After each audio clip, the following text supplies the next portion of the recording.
Hello സാന്റോസിലേക്ക് സ്വാഗതം. നമ്മുടെ video നമ്മുടെ ട്രിവാൻഡ്രം ഗ്രീൻഫീൽഡ് സ്റ്റേഡിയത്തിൽ വെച്ച് നടക്കുന്ന നമ്മുടെ CCL 2024 കാഴ്ചകളാണ്. ഇത് വന്നിട്ട് മാർച്ച് 10 നമ്മുടെ ഗ്രീൻഫീൽഡ് സ്റ്റേഡിയത്തിൽ വെച്ച് നടക്കുന്നത് നമ്മുടെ CCL 2024. ഇന്നത്തെ മാച്ച് വന്നിട്ട് കേരള സ്ട്രൈക്കേഴ്സും ചെന്നൈ റൈനോസും തമ്മിലുള്ള മാച്ചാണ്. വൈകുന്നേരം 6:30 മാച്ച് സ്റ്റാർട്ട് ചെയ്യുന്നത്. അതിന് മുമ്പായിട്ട് ഉച്ചയ്ക്ക് 2:30 നമ്മുടെ കർണാടക ബുൾഡോസേഴ്സും തെലുങ്ക് വാരിയേഴ്സും തമ്മിലുള്ള മാച്ച് ഇവിടെ നടക്കുന്നുണ്ടായിരുന്നു. അത് ഉച്ചയ്ക്ക് 2:30 സ്റ്റാർട്ട് ചെയ്ത മാച്ചാണ്.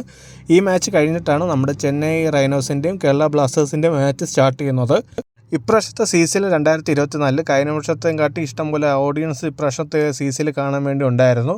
ഇതിൽ ടിക്കറ്റ് വന്നിട്ട് നമുക്ക് ലുലു മാളിൽ നിന്നൊക്കെ നമുക്ക് ഫ്രീ ആയിട്ടൊക്കെ വാങ്ങിക്കാവുന്നതാണ്. അല്ലെങ്കിൽ ഇവരെ സൈറ്റിൽ കയറി നമുക്ക് 100 രൂപയ്ക്ക് ടിക്കറ്റ് പർച്ചേസ് ചെയ്യാം. അതിൻ്റെ ആവശ്യമില്ല. മിക്കവർക്കും ഇവിടെ ഫ്രീ എൻട്രി ആണ്. ഇവിടെ ചെക്കിങ് കാര്യങ്ങളൊന്നുമില്ല. ജസ്റ്റ് കയറി നമുക്ക് അകത്ത് കയറി കളി കാണാവുന്നതാണ്. നമ്മൾ തൊട്ട് സൈഡിൽ നിൽക്കുമ്പോഴത്തേക്കും നമുക്കിവിടെ ചെന്നൈ റൈനോസിൻ്റെ പ്രാക്ടീസ് സെക്ഷനൊക്കെ നമുക്കിവിടെ നിന്ന് ലൈവായിട്ട് കാണാൻ പറ്റുന്നുണ്ട്. ഇവിടെയൊക്കെ നമുക്ക് ജീവനെ ഭരത്തിനെയൊക്കെ തൊട്ടടുത്തുനിന്ന് കാണാൻ പറ്റുന്നുണ്ടായിരുന്നു.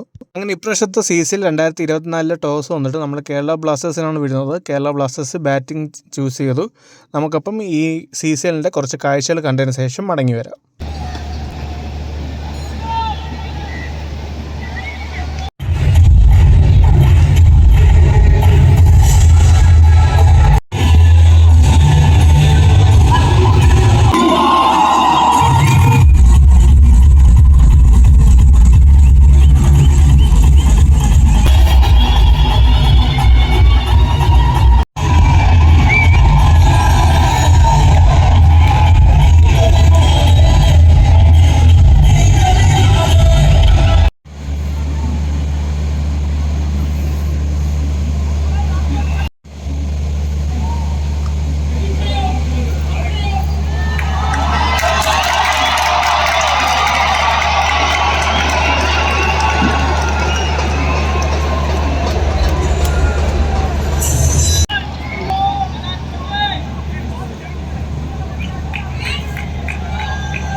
അങ്ങനെ ചെന്നൈ റൈനോസ് നമ്മുടെ കേരള സ്ട്രൈക്കേഴ്സിനെ 9 വിക്കറ്റിന് തോൽപ്പിച്ചിരിക്കുകയാണ്. നമ്മുടെ കളിയൊക്കെ കഴിഞ്ഞ് തിരിച്ച് മടങ്ങുന്ന കാഴ്ചകളാണ്. അപ്പോൾ എല്ലാവർക്കും ഈ വീഡിയോ ഇഷ്ടപ്പെട്ടെന്ന് കരുതുന്നു. നമുക്കപ്പോൾ അടുത്ത വീഡിയോ കാണാം.